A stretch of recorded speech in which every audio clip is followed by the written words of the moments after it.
আসসালামু আলাইকুম। পাওয়ার presents BPL টকে সকলকে আমন্ত্রণ। বিপিএল এর সেরা একাদশে কে কে থাকতে পারেন, কারা থাকতে পারেন, অনেক জল্পনা কল্পনার জায়গা আছে। আমিও আমার মতো করে একটা বিপিএল এর সেরা একাদশ দাঁড় করানোর চেষ্টা করেছি। তবে একটা বিষয় বলে নেওয়া ভালো যে এই একাদশটা অবশ্যই একটা কম্বিনেশন ওয়াইজ করা হয়েছে।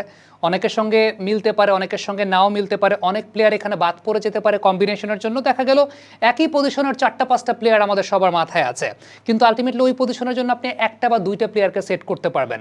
কোনো প্লেয়ার টপ অর্ডারে ভালো করেছেন, তাকে আপনি চাইলেই কিন্তু মিডল অর্ডার বা লোয়ার মিডল অর্ডারে ব্যবহার করতে পারবেন না।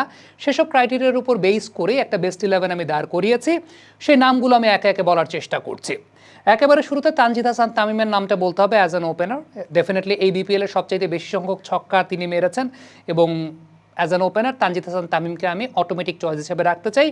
তার সঙ্গে থাকবেন ক্যাপ্টেন এবং আরও একজন উদ্বোধনী ব্যাটার তামিম ইকবাল খান। তামিম ইকবাল খান 400-র উপর রান করেছেন এই বিপিএলে। বিশেষ করে মেগা ফাইনালের মঞ্চটা যখন এত বড় রান তারা করেছে ফরচুন বরিশাল, সেই জায়গাটা শুরুর দিকে পাওয়ার প্লের মোমেন্টামটা তামিম ইকবাল খানে দিয়েছেন। এবং বিগ ম্যাচ টেম্পারমেন্টের জায়গাটার বিবেচনা, ক্যাপ্টেন্সি, ওভারঅল সব কিছু বিবেচনা আপনি জয়ী দলের ক্যাপ্টেন, 400-র উপর রান করেছেন, তামিম ইকবালকে এই জায়গাটাতে আপনাকে অবশ্যই রাখতে হবে। হ্যাঁ, মোহাম্মদ নাইম শেখ ওই জায়গাটায় ছিলেন, এনামুল হক বিজয়কেও আমরা এই জায়গাটায় চিন্তা করতে পারতাম টপ অর্ডারের পজিশনটাতে।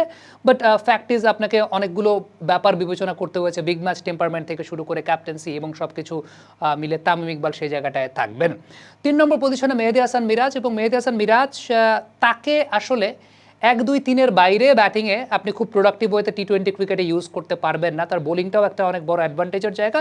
তবে মিরাজকে যদি ব্যাটিং করাতে হয়, আমার কাছে মনে হয় টি-20 ক্রিকেটে 1-2-3-এই ব্যাটিং করাতে হবে, কারণ নতুন বলটা পাওয়ার প্লেটা যখন চলছে ওইটাকে মিরাজ ভালো মতো হ্যান্ডেল করতে পারেন। একটু পরের দিকে যদি মেহেদী মিরাজকে নামান, টি-20 ক্রিকেটে তার কাছ থেকে ম্যাক্সিমাম নাম্বার অফ প্রোডাক্টিভিটি আদায় করাটা যাবে না। সো 3 নম্বরে মেহেদী হাসান মিরাজ থাকবেন।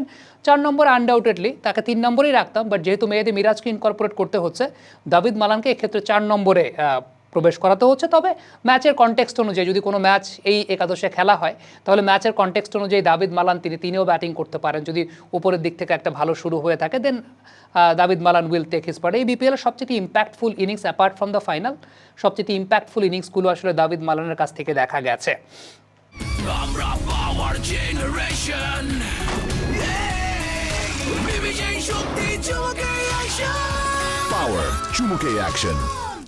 এর পরবর্তী পর্যায়ে এটা দলের অবস্থা অনুযায়ী টিমের কনটেক্সট বিবেচনায় হবে এই চেঞ্জগুলো। 5, 6, 7-এর ক্ষেত্রে আমি খুশদিল শাহ, মাহিদুল অঙ্কন, শামীম পাটোয়ারি এই 3জন ব্যাটারকে মিডল অর্ডারে ইনকর্পোরেট করতে চাই। এখন সেই জায়গাটা শাফলিং হবে, কখনো শামীম এগিয়ে আসবেন, কখনো অঙ্কন এগিয়ে আসবেন, কোনোদিন প্রয়োজন হলে খুশদিল শাহ এগিয়ে যাবেন বা পিছিয়ে যাবেন, ব্যাপারটা এরকম। খুশদিল শাহ, মাহিদুল অঙ্কন, শামীম পাটোয়ারি। নাম্বার 8 ফাহিম আশরাফ।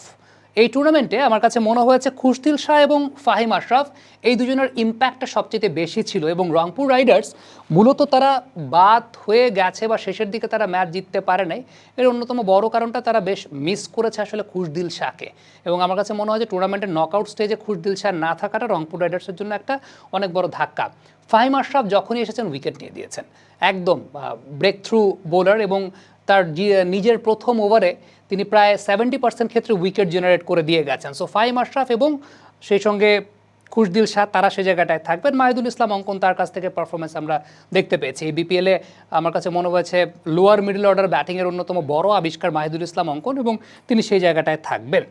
এবারে 9, 10, 11 এই জায়গাটাতে আমার কাছে মনে হয়েছে যে একজন প্লেয়ারকে আমি আসলে খুব মিস করেছি, বাট সেটা কোন ধরনের উইকেটে খেলা হচ্ছে, কীরকমভাবে খেলা হচ্ছে, ওই কম্বিনেশন ওয়াইজ একজনের সঙ্গে একটা পরিবর্তন হতে পারে।